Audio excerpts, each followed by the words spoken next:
are you now? Yes, everything is fine. Okay, so without any further ado, the floor is yours. So everyone, good morning or good afternoon. I don't know where you're based and where you're watching us. I'm very delighted to moderate the conversation with great leaders within the industry. So let's start with the warm-up question. Guys, Tom, Eduarda, Joel, if you have a time machine, where you will fly? Talking about the pandemic, you will fly to the future, to the past, stay in the current moment, and why? I'll go. So that a time machine. Well, definitely, I will go to the past. First, because I already know what happened, so I can choose what to experience. And second, imagine being able to experience live events, historic events from the past, right? Or being able to talk. We're in research, so we're curious. We like to ask questions. So imagine having the opportunity to ask questions to people that are no longer with us. So definitely to the past. To the past. Okay. Joel, what about you? Tom, go. Yeah. Sure. I think Eduardo, that's a great answer. For me, about a year and a half ago, I told my boss in January, look, I'm tired of commuting. I'm tired of meetings. I need the month of January just to work at home. I can't be in the office anymore. I'm just burnt out. And then a month later, they sent us home for a year and a half. So if I could go back in time, I would just tell myself to sit in that office as much as possible, hang out with my teammates as much as possible, show up on the weekends, do whatever I could before we had a nice year and a half at home, because I certainly miss it right now. Okay. I'd stay right where I am. One, because I don't have a DeLorean, and two, I don't have a flux capacitor.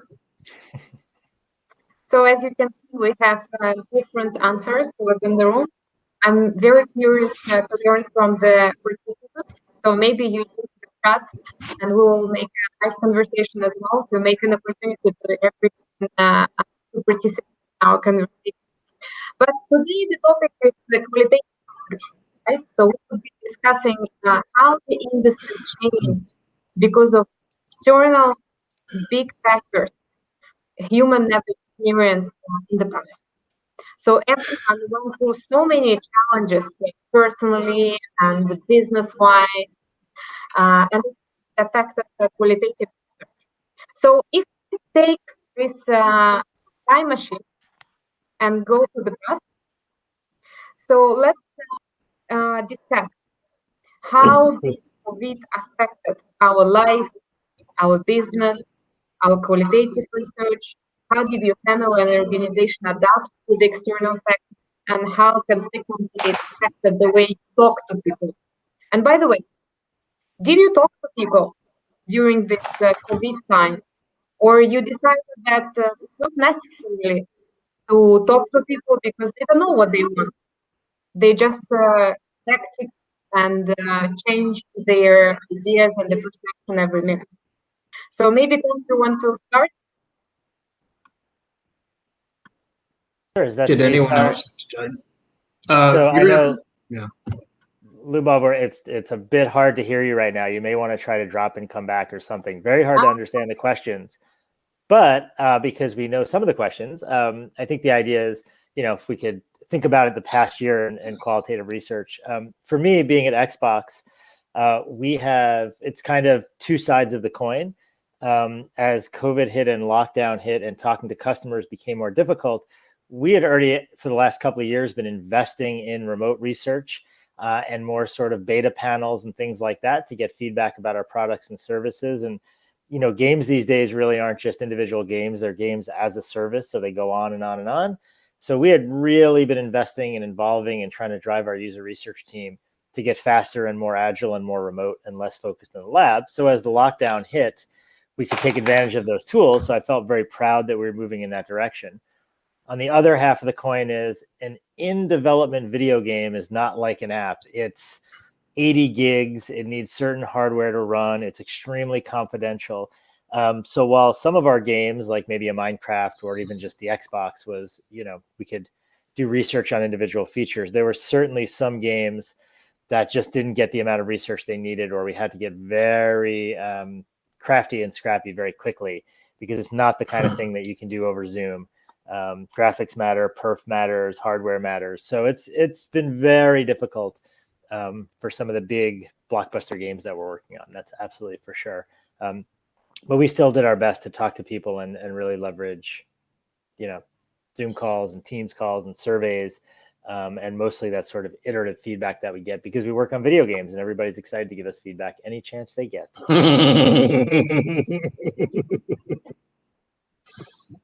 Go ahead, Marta. You're on mute, sir.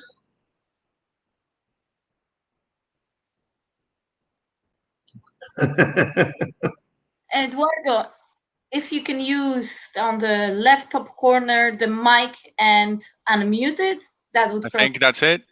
Exactly. All right. Sorry about that. Technology, right? If I think about a year and so ago, I mean, personally, I was lucky because my wife used to work from home. Hello? And she worked remotely Hello, for guys. almost 10 Can you years. hear me now better? Yes. Yes, 5x5. Okay. Sorry for these technical issues. So as you can see today, we need to cope with this technology. So I hope that you have been entertained by my colleagues and great leaders from the industry, who I believe were very independent without me, going with our time machine probably to the past. So the topic when I got dropped off was about discussing how this pandemic affected qualitative research. And by the way, I'm very curious by myself to learn if you talk to people during this spike of the crisis. So was it relevant for your business context to talk to people? Because we observed very hectic behavior when consumer needs changed by the minute. So I dropped off when Tom started. So Tom, if you didn't finish your speech, please go, and then we go to Eduardo. I'll was just continue. about to start. Yes. So yeah, we heard from Tom, and I was starting to talk about my situation. Long story short, the situation at home, I was very lucky because I already had like an office setting, right, from my wife, and she stopped working actually a couple of months before the lockdown. So from that side, everything worked perfectly. However, my kids, well, they were very different situations. Isabella, who's 7, and she's on the kind of introverted side. She really loved the distant learning. It was more engaging. She interacted more. However, Ian, who is 5 and he's a social butterfly, he hated it. And of course, at that age, you learn through playing, you learn through being with other kids. And he asked every single day, when's COVID gonna end? When are you turning it off? So and same home, right? Same household, 2 very different situations. Which, of course, from a business perspective, what I did was I stopped any research about our products, about our projects, because I didn't want to have a misread on something, right? And we flipped as soon as we realized that this situation was not a matter of days or weeks. I switched to do research, to gather information, to get any data, any insights around people. And I wanted to understand what were their rational and emotional reactions, changes. And yes, as you mentioned, right, everything was changed by the minute. But having that constant reading allow us to have to little by little identify patterns and things that were constant, which ultimately help us identifying behaviors that could stick longer and others that not so much. Ultimately was the foundation to generate scenarios of short, mid, and long-term impact for our business. That's amazing. So you have very diverse family members to Yes. observe how different personalities react to this new normal, right? Yeah. And what you're saying in terms of the business, it resonates with me a lot because I'm working for Colgate Palmolive business, and we also decided to stop for 6 months any research, especially qualitative research. I'm very curious, Eduardo, maybe you mention a couple words about the methodologies because you mentioned new methodologies. So what type of new methodologies you acquired and like maybe you will use in the future? Yeah. So in terms of methodologies, right, the traditional focus group, it's something that we couldn't use and we haven't been able to use. However, COVID helped accelerate and open mind other tools and other the ability to make people more accessible, especially on our field, right? That we need to talk with doctors, and they don't have a lot of free time. The curiosity of this is that through the lockdown, they were more accessible and we were able to have more one-on-one interactions through Zoom, right? Which allow us to have a more closer, deeper conversations with them. Now, similar to Tom, there is certain type of projects that definitely require live interaction. And we were waiting until things open up a little bit. We were able to bring people back to a room to be able to find ways to put things in front of them, to see them live, to interact with products, packaging, etc. That's fascinating. Joel, can you share your experience and expertise? How did you cope with these external factors, being on another side, on an agency side? So I took about 2 weeks before the pandemic hit. I was on a show where I was espousing the need to always do more in-person research than remote research. And then 2 weeks later, everything shut down, and even though I was like dying on that hill during that show, I had to essentially eat crow for the rest of the month. To answer your question, yes, we were doing in-person research, and no, we didn't do any after the pandemic lockdown started. We had to adapt very quickly, obviously, because there were studies in flight, there were projects that were getting ready to kick off, and business doesn't necessarily grind to a complete halt.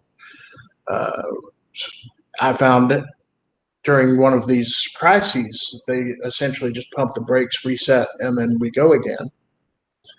Um, as far as new tools go, I began to understand more greatly than probably ever before that the need for a very robust and complete repository to send people to. It wasn't good enough anymore just to send people files and things or show them in meetings or doing in-person reporting, but instead we had to begin sending them links to where in the archive they could read research that had been done already.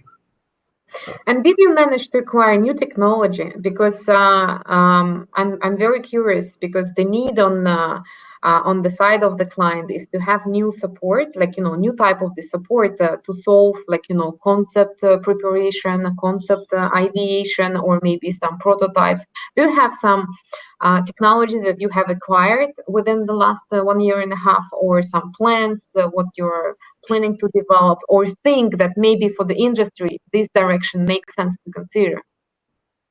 Holy cow, that's a big question. New technology. There is a research repository that I adopted over 2 different contracts that is headquartered out of Minneapolis. That's not a sponsor of this of this conference, so I don't want to say who it is. And then also I use a transcripting service who anyone who goes on my page or listens to anything I've been on, you know who they are. It resembles a furry mammal that swims in either the ocean or the rivers. it's definitely many things to be done, right? So we are therefore we are today discussing what needs to be done. And even though my machine where I was taking these great leaders to the past almost cracked because they went to the past without me, as you noticed, I just switched off for a couple of seconds. I want to use this machine again and maybe return back to the current moment. So I'm very curious to learn what does it mean to do qualitative research today? So at the moment, it's we more or less already understood how to cope with the crisis, how to cope with a new situation, how to work from home. We acquired new skills, we acquired new technology, and we still, some of us, do qualitative research. So I'm very curious to learn. So what is the ratio of qual and quant? How do you do qual? So maybe Eduardo, if you tell us more about your business context in Johnson & Johnson. Yes. At this point in time, I think we're starting to shift back to a more balanced type of research. Like I said before, it was more about understanding from a customer perspective, right, from the people's angle. And now that things seems to be moving in most geographies to the new normal, we are shifting back to more balance. Now, the important thing to consider is that COVID and this whole situation has accelerated some of the trends that we have seen already for a few years and has helped break down some barriers, particularly on adoption of technology. So we have leveraged these new technologies, particularly on the qualitative side of research, to, like I mentioned before, to have more access, quicker access, with having conversations with people that in the past would take a little bit longer to have. So the point is that we need to be mindful about the different realities, right? So right now we are still in transition period. There is a learning curve of all these benefits from technology applied to qualitative research. There is, like I said, an adaptation period. So we are, by the moment, still being ready to start shifting, like I said, to new next normal. But I think that we need to be mindful of still what we are seeing today might not be for too long. And how do you manage to set up emotional connection with your potential customers, talking through the products, the professional support? So I'm very curious what type of hints you can share with us. That's an excellent question, and my perspective is that it doesn't matter the platform, it doesn't matter the technology. At the end of the day, there is a huge component on qualitative research of who is asking the question. So it's all about that connection that the moderator or whomever is running that research can create with the people who are interviewing. Okay, excellent. So Tom, what about you? So I know that you are also developing some prototypes, and especially with the prototypes, also working on the Colgate-Palmolive side business. It's very hard because you want to, I don't know, to show something. You want them to touch the product. How you cope with that one? Yeah, absolutely. And just first off, what Eduardo said, I thought was great around, building that emotional connection. I think one of the interesting things about the last year and a half is that we're all in this thing together. So when you show up in someone's home on Zoom, it's like, hey, we're using Zoom, right? Yeah, okay, we're going to have technical issues, right? Yeah, you've been stuck inside for 6 months. Yep. Is that a screaming kid in the background? Yep. We all have a common ground to start off on. So even if it's, usually we have the common ground of video games or whatever the product is. But in our case, we can just sort of ballpark what we've been through in the last year. And I know it's different for everybody, but that has actually helped. And we give each other a lot of slack and a lot of grace now as we're trying to talk to participants, and they do the same thing for us. So I just wanted to mention that. For sure, we are on the practical side. We've made really great strides for having conversations like this remotely. And now we are working as hard as we can on how to have shared experiences remotely and securely. So again, in the game space, most of the work I do is actually on the platform side, like the apps and the operating system for the Xbox. But I still work on games. And this idea of with the advent of game streaming and the ability to play an Xbox game on your phone without even having an Xbox, things like Twitch that have been around for years, there is a lot of technology right now that will be able to help us say, I am running a game on my machine and I'm going to let you remote in or stream it or whatever the technology is. We're using a company called Parsec at the moment, and I know a lot of game companies are working with them. So that's the practical side, right? How do I share this experience? Now, on the business side, we have to tell our teams constantly, look, if I am showing to somebody to something online, there's literally nothing I can do from them taking a screenshot or a picture or something with their phone. So, we're going to do our best to make it secure, but there's really no such thing as secure. It's not the same thing as coming into our lab where we literally have people lock their cell phone in a locker and, come and sit while they're being watched. So that's the practical side. The technologies there, I bet, are going to boom the same way online video has boomed over the last couple of years.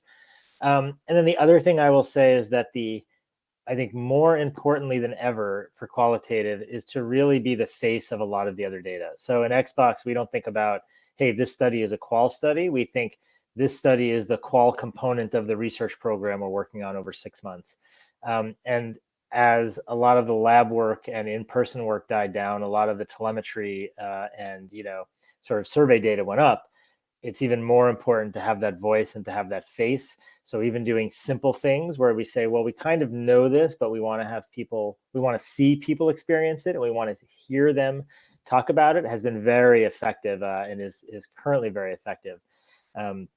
When we're, luckily, the one thing that has gone up has been video game playing. So there's no shortage of feedback and data and all of that.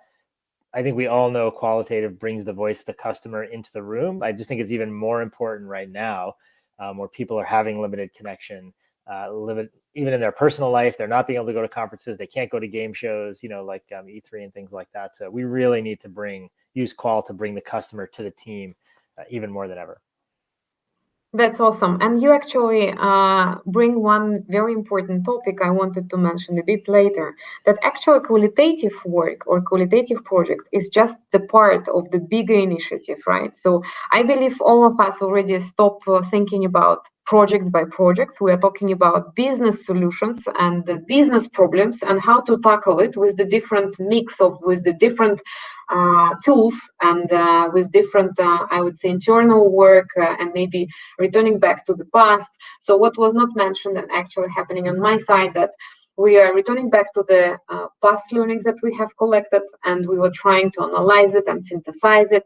So one thing, and maybe makes sense to mention one big project, but business problem that you managed to solve with the unique way of applying qualitative work. So do you have something to share? Some examples from, of course, the examples that you can share for the moment with respect of confidentiality.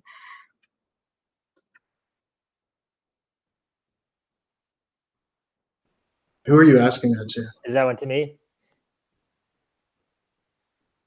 Hello? So anyone who wants to go. So I'm scouting for the best example.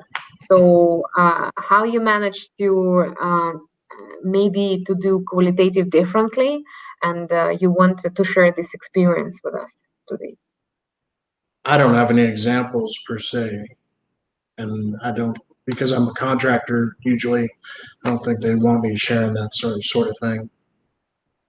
Okay, Eduard and Tom, what about you? Do you have some maybe little things that you can share with us as a hints of the future products that would hit the market very soon? Absolutely not, but I can tell you is that definitely through qual research, we were able to, first of all, is the best tool to know and find out what we don't know. All right, so that's one of the key elements of qual research. And one of the big findings for us during this period has been that there is not one common reality. There are very different scenarios for our customers, and we're able to confirm that we will make a mistake if we generate one solution trying to fit all of them, because it has been different journey for people. We have different reactions, like I said, even with my kids, right? So it was one of the biggest findings on from a human rational and emotional habit changes. Okay, so let's use our time machine and go to the future, because I think that all participants who are observing this session today, they're very intrigued. What do you think about the future? So how qualitative work will look like in the future? So who wants to start? Tom, maybe you? Sure. And I was just mentioning in the chat too, I think, the work in the past year or two has really increased the expectation around access. So I know when we launched the Xbox Series X and S, every time we do that, we go into people's homes with the console before it launches, and we bring 1 or 2 team members with us. We don't want to have 20 people in their home. We'll record it, but we've never streamed it because, hey, a couple of years ago, people didn't do that. But, recently when we did that, we didn't have anybody in their home, but we had about 30 or 40 of people of the team watching, and they're chatting and they're having a great old time, off to the side where the participant can't see them. So I think the expectation for us is that, any kind of qual work that we do, we're going to send an invite out and it's going to have a link. And however we do it, whether we're in the home or in the lab, and just people are going to be more used to it. They're going to be able to multitask with it, and just, the access for sure. I think that is absolutely going to improve. And like I said, I am looking, years ago when I was starting, you would think of a remote lab as a thing that you would take with you and bring somewhere and set up in a coffee shop. And now like I said earlier, I think it's going to be the opposite. I think, the same way devs have virtual machines and things like that, I think we're going to get much better at having remote labs so that everybody's, living room can be a lab. I think the audio and video quality is going to go up, and I think we're all going to be expected to be video producers and online, have little online studios and things like that. I just think the bar is now set very high, and people's expectations are getting higher for that kind of thing. Okay, very interesting point of view. Joel, what about you? What do you think? What type of skills maybe we need to acquire to be better prepared for the future? If you talk about the talents, research talents working on the side of the business, so what are in high demand, and what do you project would be in high demand in the next several quarters? Well, I think Tom's right, actually. I also think that you're going to start seeing a lot more vendors trying to pull work out of the enterprise and into their book of business, as it were, and constantly selling research or access to research for enterprises through vendors. I don't think there's going to be any more travel. I think that most of the moderation is going to happen online.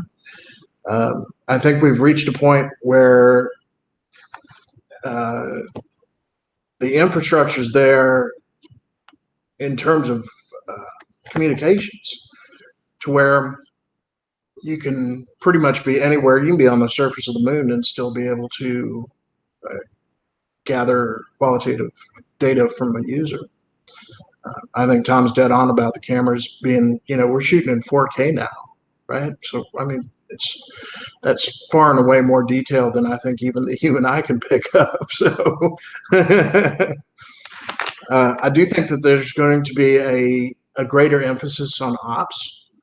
I think that the amount of recruits for user research is going to go up once people figure out that we're actually willing to pay them for their time in order to improve products that they're going to purchase. But I also think that one of the things that we're starting to look at now is the ability for like repositories and that sort of thing to share information across the enterprise, so that one piece of research doesn't just go to one siloed team. In fact, it goes everywhere instantaneously at once. Okay. So it's very interesting point of view. Eduardo, do you think that offline qualitative work will completely die? So everyone would be doing it from their homes or from their locations with no travels, like Joe just proposed? Or you think that we will keep an opportunity to talk to people face to face for some specific cases? What's your point of view? Yeah, I think a slightly different angle, and I'll share one of my concerns. I think that yes, for sure, we have learned that we can do more and more efficiently. The challenge or the concern that I have is that we should not fall in the trap of pursuing only efficiency. And I think that technology will play a big role, and it's playing a big role everywhere and more in more fields, right?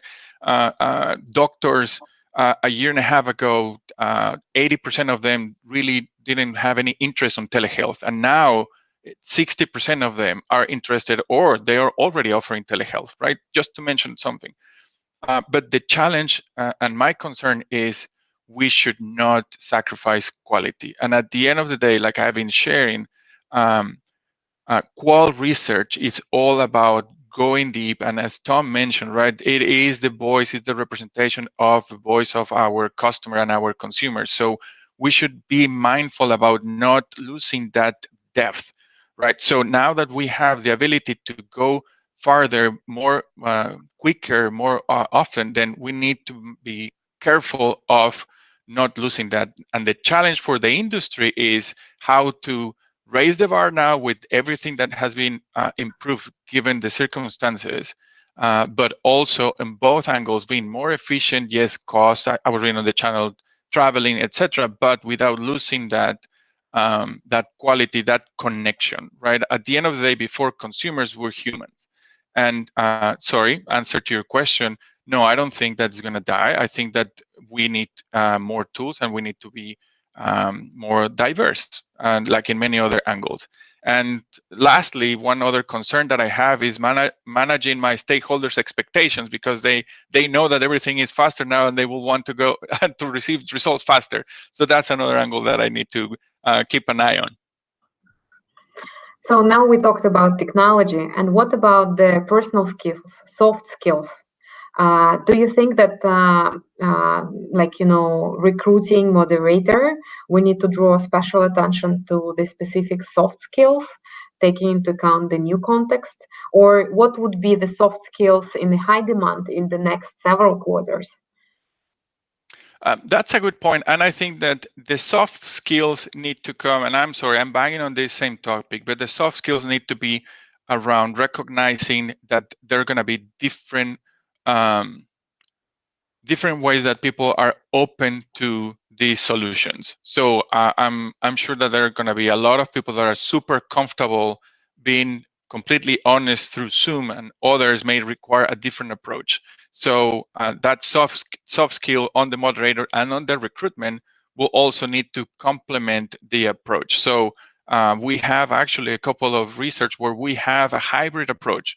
We have completely virtual interviews, and we have a mix of some in person. So it is, at the end, is the customer, the consumer should be in the center of it. So we should adapt to them, not the other way around.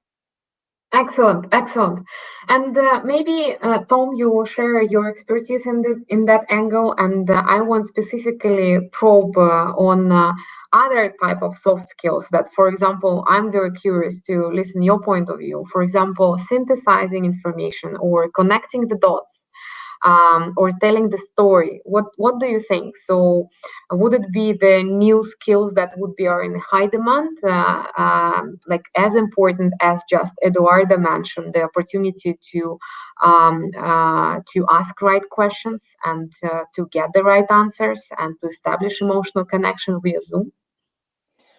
Yeah, I think that's a great question. I think that there is, so much of what I would look for in a researcher hasn't changed because of the last couple of years. I think you could say, maybe some of the technical skills and the ability to deal with, everything we're dealing with at the moment on this call. But I think just more broadly going forward, we are constantly looking for people who can be good partners because the number of people with data and research and feedback continues to grow. So it used to be you would be in a room with a few designers and a few PMs, and you'd be the one person with data. Now it's 10 people with data and one person in the room who's a PM or a designer. I think the ability to understand the 10 streams of feedback coming at you and make sense of it, both, looking backwards, of course, but like at the moment, understanding how to take the research and the insights and fit them into the context of the 7 other people who are giving you research and insights at the same time. That is not an easy thing to do. It is not, it goes beyond, I think, collaboration. It's really more around like political acumen and understanding, reading the room, reading the world. That kind of thing, I think, just becomes more and more important because, the 2 things that I'm pushing in my world right now for the future and currently are that really high level of partnership, not just sharing information, but sharing goals, sharing budgets, sharing org structures, like whatever you can do to partner with other people who have data. And then the accountability side, I need the people who are going to say, these are the insights and I need to go drive the business. And when I don't go drive the business in the right direction, I'm not going to blame somebody else. I'm not going to say it was developers. User research and research in general has a big of a part to play as anybody else. So someone who can take on that accountability and say, yeah, I'm here to make great customer experiences, which will increase sales and increase engagement. And if I'm not increasing sales and engagement and I can't show it, then why am I here? And I think that is a very, a very important mindset to have when you're looking for people in this industry. Thank you for your answer. Guys, we have time for one question from the audience. So anyone wants to raise your hand, and I will help you to join us live and to ask questions in front of everyone. And if not, I have some questions I already collected in the room chat, so I can propose these questions to the key leaders here. Okay, let's wait a couple of seconds. So if anyone raise your hand, I will bring him in or her in. Okay, so it seems that our participants are on the quiet side. So I would like to finish conversation today with one little question to each of you. So what is your credo that helped you to cope with this unstable reality and lots of challenges we faced during the last 1 year and a half? So would you like to share this credo with us? And maybe I can start.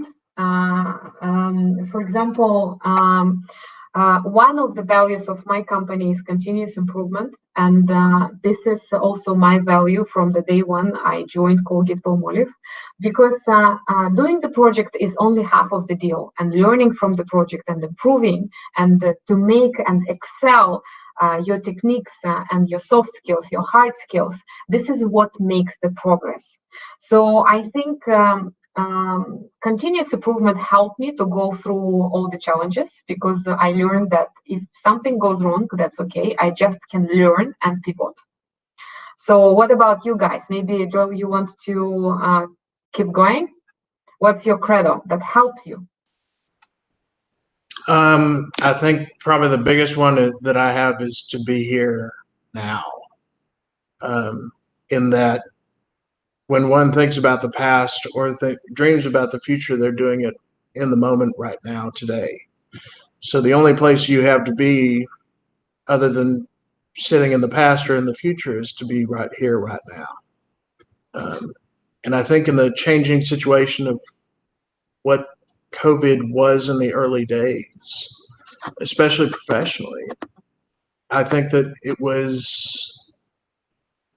I put my work down to a mixture of genuine empathy mixed with task-based oriented research. And I really do think that being in the moment and not focused on what's going on outside my door was key to success. Empathy. This is probably the word that, to high importance. Eduardo, what is your word and what is your credo or secret? We can call it differently. Personally, I think that we were in a very high, fast pace to anticipate future, and COVID came to give us a slap in the hand and say, "Wait, you cannot." And I think my focus is on give again people in the center, and more than ever learn and be adaptable, because things are going to change, and what we think today is the new norm. It's going to adapt. So keep learning, keep moving, and try to anticipate. Good luck. Fantastic. So continuous improvement, people centricity, empathy, adaptation. Tom, what is your last word? So what That is your is, yeah. Oof. That's a hard one to follow. What I can say is that, even before COVID, what I used to preach is to have 5 reasons for doing anything. It helps me be strategic, and it helps me think about, if I only have one reason, if this is a good idea is one reason, or a person's asking me for a piece of research, something like that, then that's not enough to really prioritize it out of the million things we can do. But as COVID hit and at the lockdown hit, it's very easy to get reactive and to get moment by moment and just think, what do I have to do to get through the day? So I think it was even more important for me to think, okay, there's a decision we're going to make. Am I doing it for today, plus next week, plus for this stakeholder, plus to learn something? And can I kind of go through that mental checklist of having 4 or 5 reasons why the thing I'm about to do is a good idea and is going to help me in the longer term?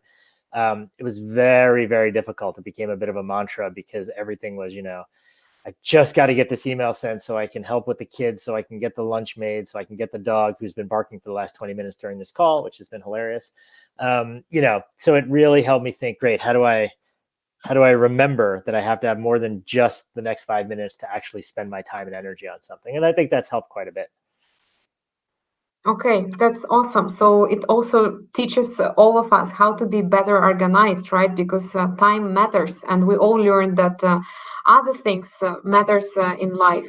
So guys, thank you so much for your active participation and for your honest answers, and for the examples from your industries that you have shared with us today. That was really great conversation, and I apologize for hecting it in the beginning with some technical issues. I hope it didn't harm the event today. So very delighted to stay connected with all of you, and I think that all of us would be available in other breakouts in case of any questions or comments or any ideas you want to share with us. I invite everyone to follow us in LinkedIn and to stay connected and to use these virtual capabilities to build emotional connection. Thank you so much for listening to us today. Thank you. Sorry, I was muted, but thank you very much, all of you, and especially Lubov for moderating this very interesting panel discussion. Definitely you can connect to our panelists and Lubov using our community tab and reach out to them directly with any questions and to connect, as Lubov was saying. And now I would like to invite you all for our next session, which is using hybrid qualitative methods to build empathy from multiple angles. So one more time, thank you very much for this interesting discussion, and see you all in the next session. Thank you. Bye-bye, guys. Ciao, ciao. Bye.